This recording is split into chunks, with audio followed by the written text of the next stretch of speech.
بسم اللہ الرحمن الرحیم.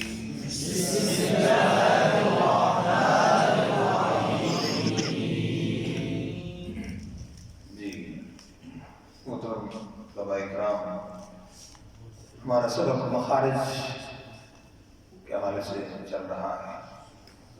کتنے مخارج پڑھ لیے؟ مخارج.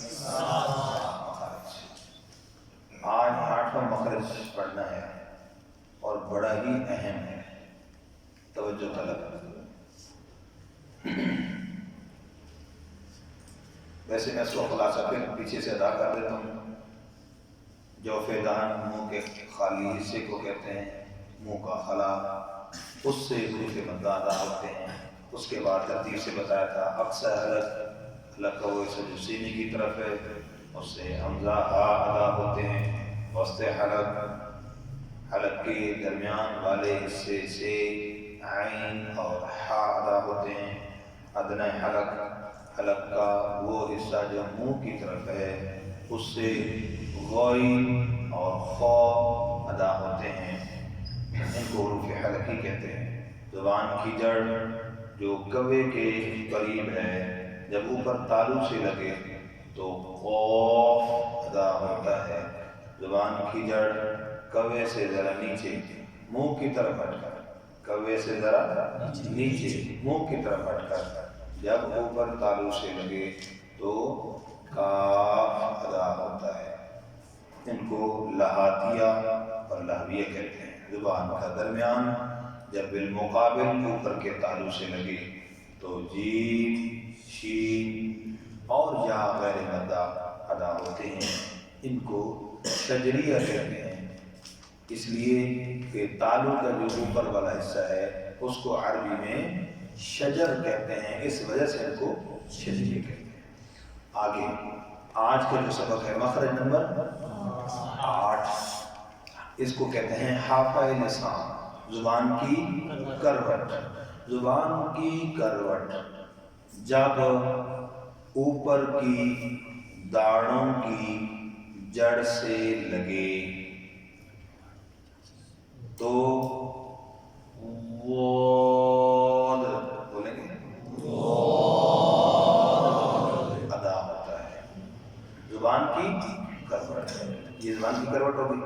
اب یہ جو وائٹ ناخن کا جو حصہ نظر آ رہا ہے، یہ کیا ہے؟ داڑھیں. جہاں سے یہ گوشت شروع ہو رہا ہے یہ کیا ہے؟ جڑ. ٹھیک ہے. تو زبان کی جو کروٹ ہے وہ اس سے اوپر نہیں جانی چاہیے، اس سے اوپر ایسے پھسل کر. تو پھر کیا ہوتا ہے؟ از، یہ او کیسے؟ یہ لگائیں گے تو یہ یہاں پر آواز آئے گی او. اور اگر زبان کے اوپر پھسل گئی تو یہ آواز آئے گا از. اور کریں مخرج غلط ہو جائے گا. اس لیے مخرج کو صحیح کرنے کی کوشش فرمائیے گا. اور مخرج معلوم کرنے کا طریقہ کیا؟ ساکن کر کے، حرف کو ساکن کر کے ہم نے متحرک لگا کر پڑھیں گے. جہاں آواز ختم ہو وہی اس حرف کا مخرج. تو اگر از آواز از زبان لگے گی، دیکھیں زبان غلط جگہ لگ رہی ہے. مخرج پر غور کریں. زبان کی کروٹ جب اوپر کی داڑھوں کی جڑ سے لگے تو اس سے یہ حرف آتا ہے. غلطی کیا ہوتی ہے عموماً؟ یہ جو زبان کا کنارہ ہے اس کو نا واپس کئی لوگ لے کر جاتے ہیں ایسے یوں کوشش کر. یہ بڑا مشکل ہے. کیا ہے؟ بڑی کوشش کر رہا ہوں. یہ زبان کے کنارے کو وہ واپس لے کے جا رہا ہے، اس لیے مشکل لگ رہا ہے. لیکن حقیقت میں دیکھا جائے تو کوئی مشکل نہیں ہے. کیسے؟ زبان کے کنارے کے سامنے دانت ہیں، زبان کی کروٹ دونوں طرف اس کے سامنے داڑھیں ہیں. یہی کروٹ یہیں سے اٹھا کر داڑھوں کی جڑ سے لگا دینی ہے. کوئی ادھر ادھر سے تکلیف اور کوشش کرنے کی ضرورت نہیں ہے. سمجھ نہیں ہے؟ بہت آسان، لیکن جب اس کو ایسی مشکل سمجھ کے پڑھیں گے تو اور مشکل لگے گا. بہرحال بڑے حضرات نے کتابوں میں لکھا ہے کہ باقی جو حروف ہیں ان کے اندر صفات کی کمزوری ہوتی ہے، لیکن یہ حرف ایسا ہے کہ اس کے اندر جب اکثر غلطی ہوتی ہے وہ مخرج کی غلطی ہوتی ہے. اور یہ مخرج کی غلطی جب ہو جائے حرف ہی بدل جاتا ہے، لہنے جلی ہو جاتی ہے. تو اس لیے قابل توجہ ہے. اور زا، ان کے ساتھ دو زا اور وہ اس کے ساتھ مکس ہو جاتا ہے. اس لیے بڑا خاص اس کا خیال رکھنا ہے. سمجھ گیا جی؟ تو یہ سمجھ آ گئی بات مقصد جی. زبان کی کروٹ جو اوپر کی داڑھوں کی جڑ سے لگے تو کیا ادا ہوتا ہے؟ اس کو مزید بہتر ادا کرنے کا طریقہ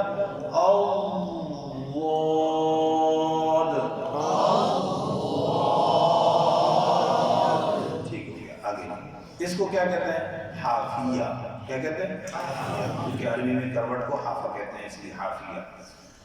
زبان کا کنارہ، یہ لام کا مخرج بتا رہا ہوں، مخرج نمبر 9. زبان کا کنارہ اور کچھ حصہ زبان کی کروٹ کا. یہ جیسے ناخن ساتھ لگا کر میں بتا رہا ہوں، مطلب ادھر دیکھیں نیچے نہیں دیکھنا، جو آپ دیکھنے والے ہیں دیکھنے والے لکھیں زبان کا کنارہ اور کچھ حصہ زبان کی کروٹ کا جب اوپر کے 3 دانت، یہ کنارے کے سامنے 3 دانت ہوں گے اور ایک داڑھ کے مسوڑے سے لگے. کیا عرض کیا؟ زبان کا کنارہ جب اور کچھ حصہ زبان کی کروٹ کا جب اوپر کے 3 دانت اور ایک داڑھ کے مسوڑے سے لگے تو کیا ادا ہوتا ہے؟ لام. کیا ادا ہوتا ہے؟ اب دیکھو لا پڑا تو زبان فوراً مخرج سے ہٹ گئی، سمجھ نہیں آتی. اس لیے جب سمجھ نہ آ رہی ہو تو پھر اس کو صحیح ادا کرنے کا طریقہ کیا ہے؟ کیسے؟ آپ سمجھ آ رہی ہے کہ زبان کہاں لگ رہی ہے. ٹھیک ہے. اب مسوڑے کو سمجھنا بھی دیکھیے گا، یہ دانتوں کی بتائی ابھی میں نے جڑ، یہ جو اوپر پورے ہیں نا ابھرے ہوئے لگ رہا ہے نا یہاں پر، اسی طرح آپ کے منہ میں یہ ایک گوشت کا حصہ دانتوں کی جڑ سے اوپر، یہ جڑ ہے اور یہ جو اوپر حصہ ہے ابھرا ہوا گوشت آپ کے منہ میں ہے اور کھردرا سا ہے ایسے. سمجھ گئے؟ تو اس کو کہتے ہیں مسوڑے. کیا کہتے ہیں؟ مسوڑے. تو زبان کا جو کنارہ ہے وہ دانتوں کی جڑ سے یوں نہیں لگ رہا بلکہ دانتوں کے مسوڑ سے یوں لگ رہا ہے، یوں کرا سے لگ رہا ہے ترچھا. سمجھ گئے؟ اس طریقے سے زبان کا کنارہ لگ رہا ہے. کچھ حصہ زبان کی کروٹ کا ہے، باقی زبان کا کنارہ ہے اور دانتوں کے مسوڑوں سے لگے. بیٹا کہاں سے؟ مسوڑوں سے. جی جڑ نہیں بتائی، دانتوں کی مسوڑے تو یوں لگے گا. بات سمجھ آ گئی نا؟ تو اس سے کیا ادا ہوتا ہے؟ پڑھیں گے کیسے؟ بولو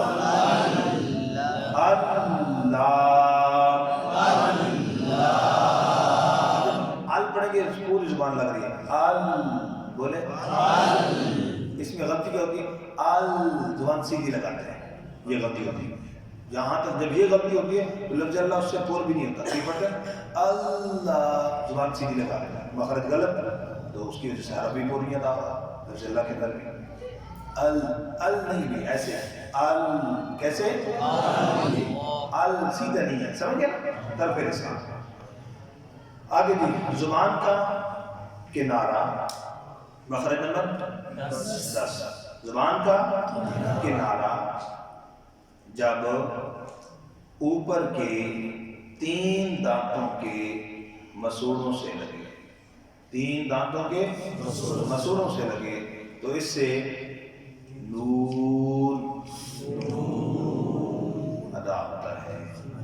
ان بولو ان نور، یہ بھی ایسے ان یوں نہیں ہے، سیدھا نہیں.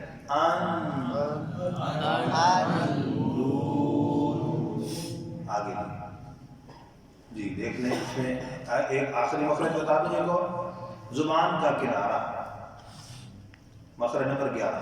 زبان کا کنارہ جب اوپر کے 2 دانتوں کے مسوڑوں سے لگے. کتنے؟ 2 دانتوں کے مسوڑوں سے لگے. اور زبان کی پشت، یہ ساری پشت ہے لیکن یہ حصہ لگے گا صرف. اور زبان کی پشت اوپر تالو سے لگے. زبان کی پشت اوپر کون سا حصہ؟ صرف یہ ناخن والا. دیکھیے گا اس کو ہم یوں سمجھنے کے لیے بناتے ہیں. یہ زبان کا کنارہ ہے، اوپر کے 2 دانتوں کے مسوڑوں سے لگے گا اور ہم یوں اس کو تالو پر بناتے ہیں. زبان کی پشت اوپر تالو سے لگے گا، صرف یہ حصہ زبان کی پشت اوپر. سمجھ آ گئی بات؟ تو کیا ادا ہوتا ہے؟